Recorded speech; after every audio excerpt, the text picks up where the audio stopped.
मैं हूँ कुंदन। उन दिनों मैं नाना जी की बरसी पर नानी के गांव आया हुआ था, पर वहां पहुंचने के बाद मुझे बार बार नींदों में नाना जी की आवाज़ सुनाई देने लगी। उस रात जब मैं अपनी मम्मी और मासी के साथ सोया हुआ था, तब भी कुछ ऐसा ही हुआ।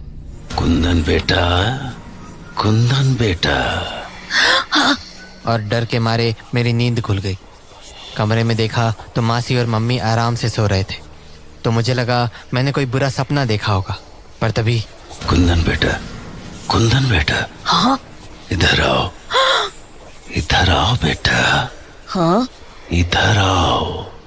ऐसा पहली बार हुआ था कि मुझे होश में भी नाना जी की आवाज़ सुनाई दे रही थी। ऊपर से इस बार वो सिर्फ मेरा नाम ही नहीं ले रहे थे, बल्कि मुझे अपने पास भी बुला रहे थे। तो मैं अपने बिस्तर से उठा और उस आवाज़ का पीछा करते हुए कमरे से बाहर आ गया। फिर अचानक वो आवाज़ें आनी बंद हो गईं और मुझे घर के बाहर दरवाजे पर कुछ रोशनी सी दिखी। ध्यान से देखा तो वहाँ नानी किसी आदमी से बात कर रही थी। मैंने सोचा भला इतनी रात को वो आदमी नानी से क्या बात कर रहा होगा, तो मैं छुप के उनकी बातें सुनने लगा। क्या चाहिए तुझे? क्यों आया है यहाँ? क्यों नहीं आ सकता? कुछ ही दिनों में ये सब कुछ मेरा होगा। होश संभाल के बात कर। तू जानता नहीं? ए बुढ़िया, आवाज नीचे। भूल मत कि तेरे आगे पीछे अब कोई नहीं है। तो तू मुझे यहाँ धमकी देने आया है? धमकी नहीं रे बुढ़िया, मैं तुझे तेरा भविष्य बताने आया हूँ। चला जा यहाँ से। जाएगी तो तू यहाँ से, वो भी हमेशा के लिए। और ये बात तू भी अच्छे से जानती है। चलता हूँ, तू तैयारी कर ले यहाँ से जाने की। उसके बाद वो आदमी वहां से चला गया, पर नानी अभी भी दरवाजे पर ही खड़ी थी और खुद से ही कुछ न कुछ बड़बड़ा रही थी। मुझे जल्द से जल्द कुछ करना होगा, वरना बहुत देर हो जाएगी। इतना कहकर नानी घर से बाहर निकल गई। मैंने सोचा भला इतनी रात को नानी कहाँ जा रही है, तो मैं भी उनके पीछे पीछे घर के बाहर निकल गया। रात बहुत ज़्यादा हो चुकी थी, तो बाहर काफ़ी अंधेरा था।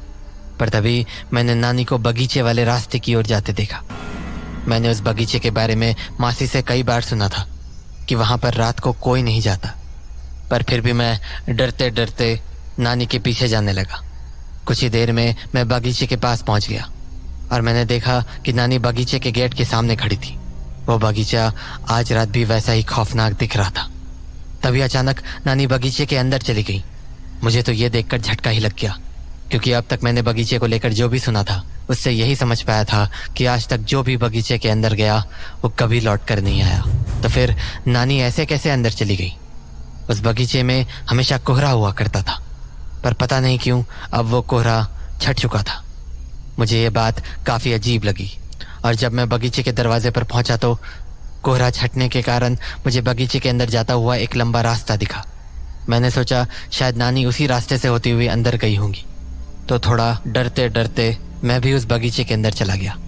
मुझे पेड़ों के अलावा कुछ भी नहीं दिखा, पर तभी दूर दाईं ओर पर मुझे एक झोपड़ी दिखी जिसके खिड़की से रोशनी आ रही थी।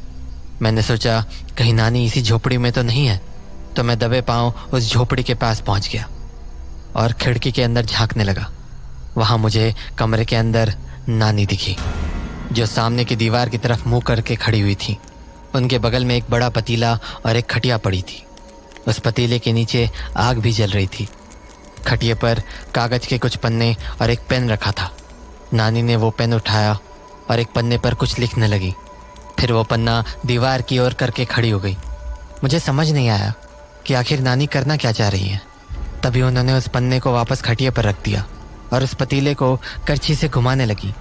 मुझे ठीक से तो नहीं दिखा कि उस पतीले में क्या है, पर करछी के घुमाने से वो पतीला तेजी से खौलने लगा। उस पतीले को खौलता देख नानी जोर से हंसने लगी।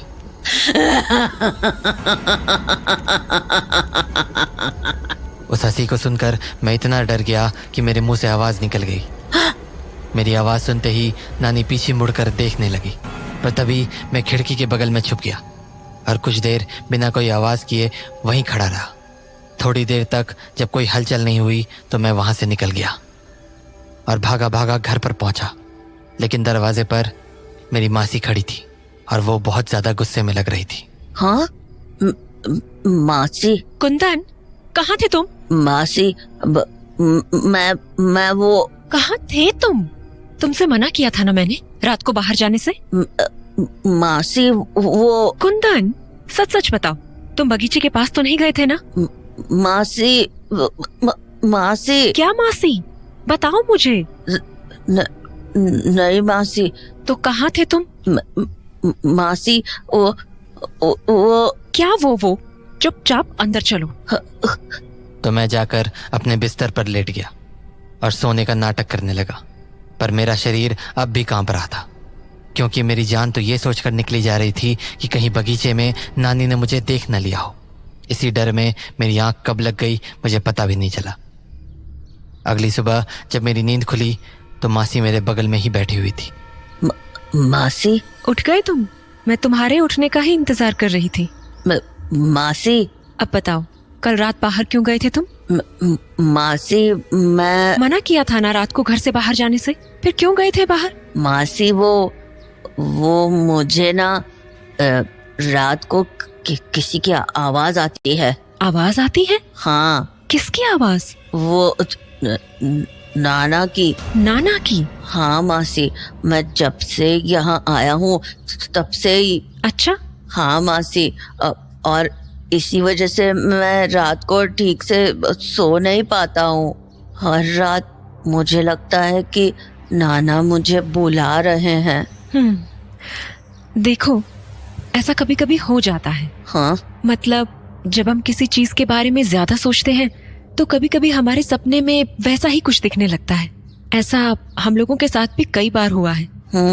पर मुझे ये बात समझ नहीं आ रही कि तुम कल रात बाहर क्यों गए थे? मासी, क्योंकि मुझे नाना की आवाज आई थी ना। हाँ, पर आवाज तो सपने में आई होगी ना, इसमें तुम्हें बाहर जाने की क्या जरूरत थी? नहीं मासी, वो आवाज मेरे जागने के बाद भी आ रही थी। क्या? हाँ मासी, तभी तो मैं बाहर गया। वो मुझे अपने पास बुला रहे थे। क्या बोल रहे हो ये तुम? सच्ची मासी, वो मुझे बोल रहे थे, इधर आओ, इधर आओ। बातें बनाना बंद करो तुम, समझे? पर मासी। अरे क्या हो गया? नहीं मासी, प्लीज नानी को मत बताना, प्लीज। सॉरी। हाँ, तो ये हरकतें करनी बंद करो तुम, समझे? अगर दोबारा रात को बाहर निकले ना तो याद रखना। ठीक है मासी, नहीं निकलूंगा, पक्का।